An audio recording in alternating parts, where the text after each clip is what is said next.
New Delhi, Finance Minister Heng Swee Keat said a third review of a key bilateral pact between Singapore and India would open up new areas of trade and investment between the two countries. The Comprehensive Economic Cooperation Agreement, CECA, which was signed in 2006, was instrumental in boosting trade and investment between the two countries, with bilateral trade increasing from $16.6 billion in 2005 to $25.2 billion in 2017. The conclusion of the second review of CECA, after 6 years of negotiations on greater access for Indian professionals and banks in Singapore, was announced early this month during Prime Minister Narendra Modi's visit to Singapore. "We just completed the second review of CECA and we are embarking on a third review. So this is going to open up many new areas of trade and investment.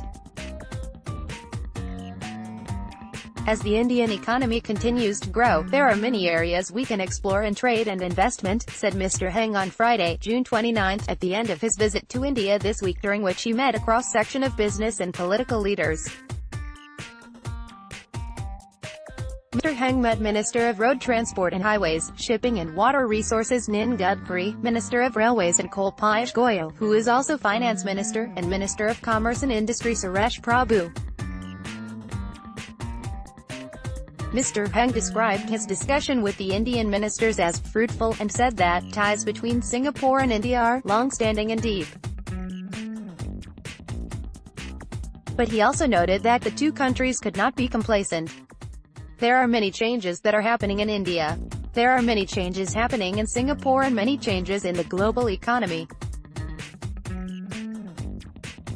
So we must stay very focused and look for areas where India and Singapore can complement one another and build on the momentum and make sure we take this relationship higher." India and Singapore share close ties over the years. Singapore has helped India broaden its engagement with Southeast Asia and establish links with the ASEAN grouping. The two countries have close political and economic ties, with Singapore being one of the top foreign investors in India.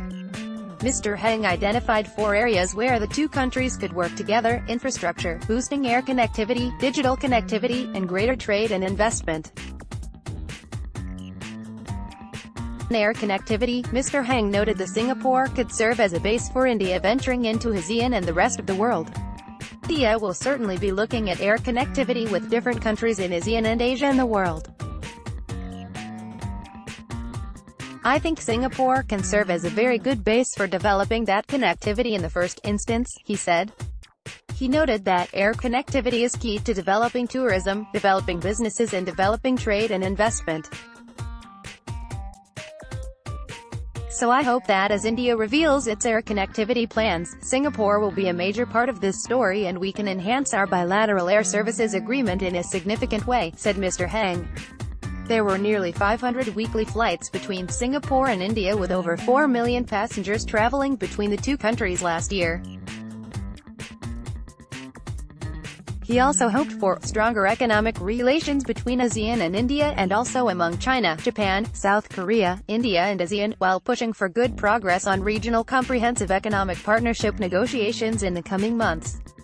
Mr. Heng said that following his discussions in India and earlier in Japan and China and colleagues in ASEAN, he had come away with a feeling of optimism. "I am very glad that at a time when some countries are retreating from globalization, the commitment to open rule-based, global trading remains strong among the Asian countries. In particular, the commitment towards free and open trade as well as commitment to work together."